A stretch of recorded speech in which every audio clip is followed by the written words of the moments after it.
Bonsoir à tous, bienvenue dans C'est Contre Loup. On commence par François Bayrou qui a annoncé ses dossiers prioritaires pour le mois d'avril, mais qui est de plus en plus moqué pour son inaction. Et estime-toi heureux que je t'ai pas mis les pinces à tétons. François Bayrou, bonsoir. Excusez-moi, c'est mon ministre de la Recherche qui mettait ses doigts dans son nez. Bah oui, du coup c'est mérité ça.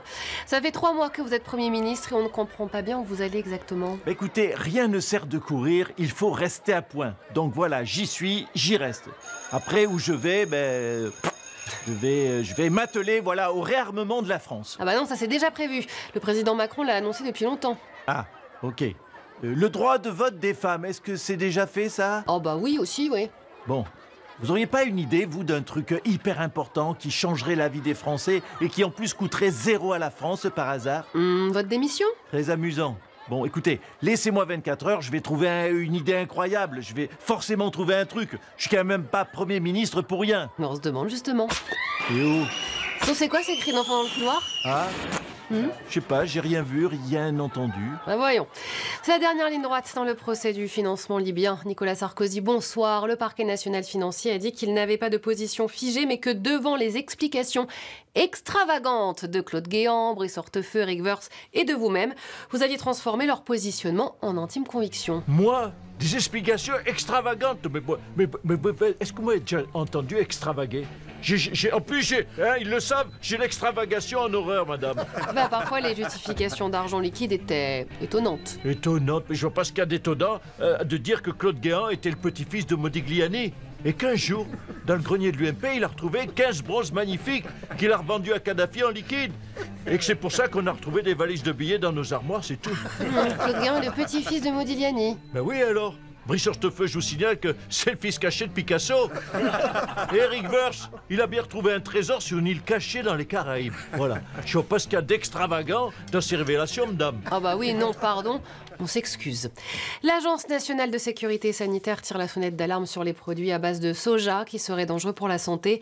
Tout de suite, on écoute l'analyse extravagante de Pascal Praud. Regardez. Par-dessus les temps, soudain j'ai vu passer les oies sauvages. Eh bien, ça y est, on le sait, le soja est dangereux pour la santé. Nous l'avons toujours dit ici, sur CNews. Dans le cul, les écolos qui pourront toujours pleurnicher parce qu'on fait des côtes de bœuf au barbecue. En attendant, nous, on ne tue personne avec nos saucisses.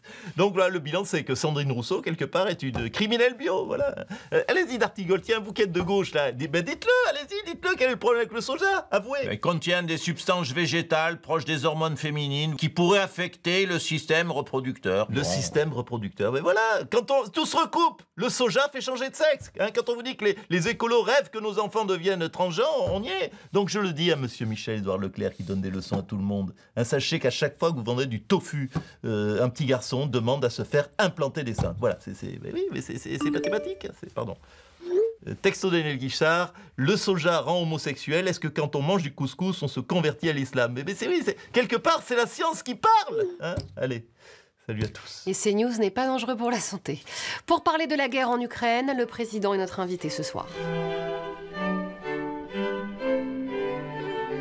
Emmanuel Macron, bonsoir. Volodymyr Zelensky est à l'Élysée ce soir. Oui, il a tenu à venir en personne soutenir la France. C'est pas nous qui le soutenons? Si, mais cette fois, il a appris que François Bayrou était là depuis 100 jours. Il a appris aussi que Cyril Hanouna était désormais mon gendre. Elle m'aura tout fait, celle-là. Bref, il a fait preuve de compassion. De tout cœur avec toi, Emmanuel. Merci, Volodymyr. Bon, vous lui avez quand même parlé de la guerre en Ukraine. Mais bien sûr. Je vais d'ailleurs remercier de continuer à s'accrocher parce que c'est formidable cette guerre. Je monte dans les sondages, je vends des rafales à l'appel. Donc je lui dis à Volodymyr, ne lâche rien. Super. Et sinon, ça y est, vous avez envoyé votre manuel de survie aux Français? Oui, et ça arrive avant l'été. Comme le moral des Français est au plus bas, on s'est dit un peu de lecture pour les vacances, ce sera sympa. C'est un peu comme quand on était petit et qu'on lisait Spirou Pif Gadget. Tu lisais ça, toi? Mais non, chérie, mais je m'adapte au public. Ah bah oui, vous vous adaptez aux gens qui votent comme des cons. François Hollande, dans ce manuel, il est recommandé d'avoir de l'eau, des compresses, du Doliprane et du sérum physiologique. Eh ben voilà, c'est pas bien compliqué finalement de survivre à une apocalypse nucléaire. Si ça pique un peu après l'explosion de la bombe, et voilà, vous prenez un verre d'eau, un Doliprane, bien sûr, un petit pansement, et vous êtes requinqué, c'est ça? Merci Macron. Ah, c'est bon, il est pas radioactif celui-là. Ah c'est bon, votre 4 heures est sauvé. Nicolas Sarkozy, un commentaire? Et dans le manuel, est-ce qu'il dit si le bracelet électronique qui capte le signal quand on est dans un abri anti-atomique? Désolé, j'ai pas tout lu encore. François Bayrou, le mot de la fin. Non, parce que j'ai toujours pas trouvé le bon truc à faire pour l'instant. Ok, bah vos cartons peut-être. Allez, salut à tous.